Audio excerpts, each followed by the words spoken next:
Good afternoon, everyone. My name is Silas Everett. I'm the country representative from the Asia Foundation in Cambodia, and I arrived there last year in January. And before that, I was in Timor-Leste for 5 years. And I would like to thank ODI, and I'd like to thank Elena for the very nice introduction, and for Claire's opening remarks, which I think set the stage very nicely. I have to say I'm skating on thin ice. I'm very much more in the stream of things and not reflecting as much on them. So this was actually a great opportunity to take a little bit of time to begin to reflect on some of these issues, which I think are very challenging to pick through, particularly as a practitioner. So in today's, in the presentation, I'll just go through some of the, kind of personal experiences in Timor-Leste and in Cambodia, and see what I might be able to tease out for some reflection, and hopefully maybe filling in on some of the things that Claire's raised. All right. I'm keeping it simple. 2 points. The first one is picking up on sort of De Palma's sort of quote on, the elections are the only game in town. And by that, I think what I clearly see in Cambodia and Timor-Leste is elections are the only game in town. The rule without winning at the ballot box is increasingly untenable in both those countries, as it is around the globe. And yet, it's this issue of the illiberal democracy that gives cause for concern. We're seeing weak translation of legitimacy through the ballot box, and I think for all of us, practitioner, researcher, or just those of interest, should give us some healthy doubt and cause for concern about thinking about elections as sort of the sharp end of legitimacy, of providing legitimacy in these countries. And nowhere do I think that's more relevant a question than in conflict-affected countries, for reasons that I would like to just share with you from Cambodia and from Timor-Leste. If we take legitimacy as the acceptance of political authority, then one measure of whether elections can improve legitimacy in emerging political orders is the degree to which voters in the losing parties accept the results of those elections. And in Cambodia, almost every election that's been held so far has been strongly contested by the opposition, from threats of secession to threats of national boycott, calling for the government to stand down. And most recently, the opposition party, the CNRP, contested the results of the 2013 elections on the basis of widespread fraud. Their CNRP is currently boycotting parliament. It was a very close election, and frankly, it caught everybody by surprise. The opposition party, according to official figures, were within percentage points of carrying the popular vote, and those are according to official figures. There are now concerns over the next round of national elections to be held in 2018. Hun Sen's ruling CPP party is seeking now to claw back some of that lost legitimacy, but it's unclear what this electoral pressure will breed, what mixture of reform, what types of potential repression will be taken by the CPP is unclear at this point. It's worth noting that more pressure applied doesn't necessarily lead to reform. It could lead to more repression. But perhaps more importantly, and central to this question of legitimacy and the outcome of the elections, is that the CPP is seemingly inextricable from the state apparatus, including the military. And in many ways, Cambodia operates as a single-party state under a personalized rule of Hun Sen. So an opposition victory in elections doesn't mean that the opposition will be able to govern. So more electoral pressure on the CPP is not necessarily going to lead to developmental results, but instead could lead to further crisis. Despite this, the CNRP, with the expectations of winning the 2018 elections outright, is pushing for deeper electoral reform as a condition for it to take seats in the National Assembly to end its boycott. So it's important to note that elections as a process of legitimization do not appear to be in question. They're the game in town, but there's concerns over quality and fairness, and what the potential outcomes of the elections are. So elections in Cambodia could lead to reform. They could also lead to repression. They could also lead to crisis, is what I assert, but subject to discussion. By contrast, in Timor-Leste, the only election that was not accepted by the opposition was in 2007. Fretlin, at that time, which is the largest political party to make the transition from in the post-conflict period, had won the plurality of seats. However, the newly formed CNRT under Shanana Guzmão was able to form a coalition government. And Fretlin claimed that the government was not legitimate and threatened mass demonstrations. This didn't happen. And in 2012, CNRT won the elections with a plurality of seats and formed a coalition government. And Fretlin accepted the results. Timor-Leste elections are in one sense producing increasingly legitimate outcomes, but in another sense, elections have contributed to establishing a unipolar political order.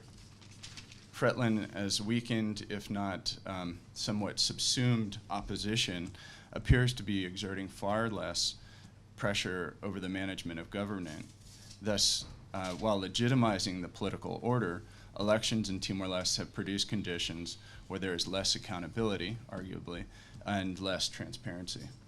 So, and all of this could have dramatic consequences over Timor-Leste development, and that's a point that I'd like to take up later in this discussion. All right. So that was my key point number one. Elections are the only game in town. Problematic. The other one is that legitimacy is dynamic, and as I was thinking through really how to compare Timor and Cambodia, a few things popped out. I think we generally understand that legitimacy shifts in a war to peace transition. I think that's generally understood. I think so. I would just like to dig in a little bit on that and my experience in these countries. I first want to say that the transition from war to peace, in Cambodia, it was moving out of the Khmer Rouge period, genocide. 2 to 3 million people were killed, and for East Timor, for Timor-Leste, they suffered 24 years of military occupation under the Indonesians. So there's a strong, you could say, sentiment. There's a hierarchy of needs, and frankly, I would assert or put out there that people's expectations are, for security, for physical security. It's something that seems very natural, and some of the higher order questions get pushed off in terms of what makes a legitimate government. So I think it's natural that we should think about people's expectations and demands and needs is changing as well. So if we accept that first physical security is needed before, let's say, economic security, then what constitutes legitimacy shifts, and the old ways at which legitimacy is derived don't necessarily work anymore. And I've been given a note for 3 minutes, so I'm not sure how much I can get into it, but I'll try to to give some illustrations of this point in Cambodia and touch on Timor-Leste. All right. This is where the slides come in, actually. You might be wondering at this point, why do we have so many slides? So in Cambodia, the consolidation of power, stability, and growth, if you look at elections at Cambodia over the last 2 decades, the CPP, which is in blue, has steadily gained electoral legitimacy. And then in last year's elections, where the question mark is, in between there, something happened. The CPP's popularity seems to have slipped overnight. And so I've been asking this question of what happened. Why did people vote the way they did in last year's elections? We had public opinion polls over the last decade, and this is an IRI public opinion poll. 5 months before the election, it showed that there is high support for the government. I believe the country is headed in the right direction. And then the elections happened in June, then boom, down at 55%. So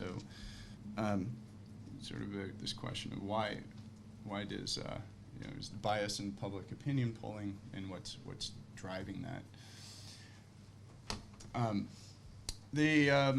But it's worth noting that what created the legitimacy, and a lot in both the ruling party as well as observers, maybe critical, note that legitimacy has been really very much a part of securing stability, and it's a virtuous cycle of greater stability, greater economic growth.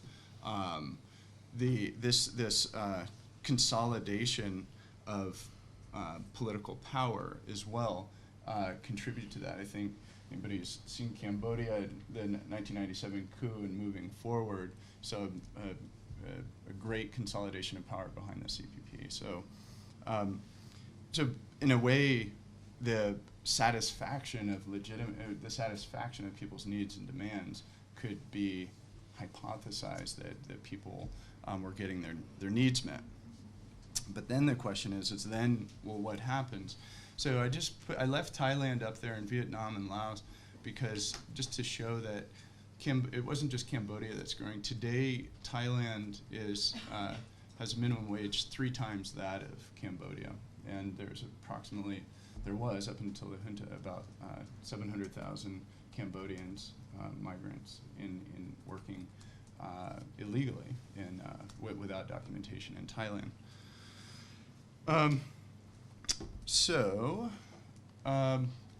In terms of looking at this, I think a lot of times we tend to point our fingers and we say, okay, well, the country's corrupt. And we don't really think of corruption and the value of corruption and what corruption's bringing. And I would assert that there's informal networks, and we can say patronage or nepotism or whatever, but there's a function that it plays.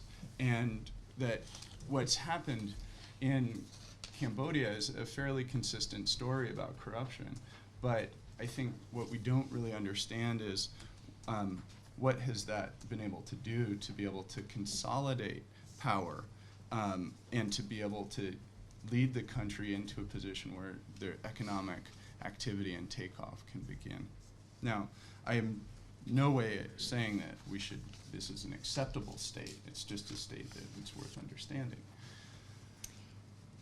Can I go just one more? Yes. All right. Minus 1 now, but that's okay. This is a map of the electorate in Cambodia, just to point out that the green areas is where CPP lost votes. This is the areas where there was they're basically rice-growing areas in Cambodia, and it's also the areas where people come up most against the state because of rice production. The other areas are forested areas that don't depend so much on state intervention. So my thinking at this point, as we go through, is the legitimacy has actually shifted, that people have gotten stability. The problem is that what created that stability is also creating a tension for people, the pocketbook politics. There's niggling corruption. If you're a rice farmer, you have to pay for seed, fertilizer, transport, milling. You're coming up against a state structure that's nickel and diming you, so to speak, in Americanism. So this question is, why didn't the CPP catch that the legitimacy, like if this is true, let's say, then why didn't the CPP catch that legitimacy had actually shifted? What was it that prevented them from understanding that they were going to have a difficult time at the ballot box last year? What was that? And I think a lot of that has to do with the fact that it's very difficult in a political order that is unipolar and is highly hierarchical to get feedback. It fundamentally lacks feedback. And the other thing is that states are all partly coercive, but that there's also fear in society, and people might not be willing to participate, to give their feedback. And it's very difficult for a state to understand, actually, in that situation, how to respond. So, final slide, sorry. What does this mean for Timor-Leste? The blue line represents the Shanana Guzmau's CNRP party. They after Fretlin, which is the orange one, dropped off, has dropped in legitimacy since the 2006 crisis. That Shanana Guzmau has essentially consolidated power, but that consolidation that's at play is it challenged now to produce developmental goods that will satisfy the legitimacy of the population is what I think we're going to be coming up against, particularly as the petroleum fund runs down, and we start the question starts coming up is, where did all the money go from that? So thank you very much for allowing me a couple more minutes. Sorry for going on. Appreciate it. And I have some ideas and recommendations which I find to talk about later. Great. Thanks. Thank you so much, Silas. Now we turn to David, who will be speaking about the African context, Sierra Leone and Liberia.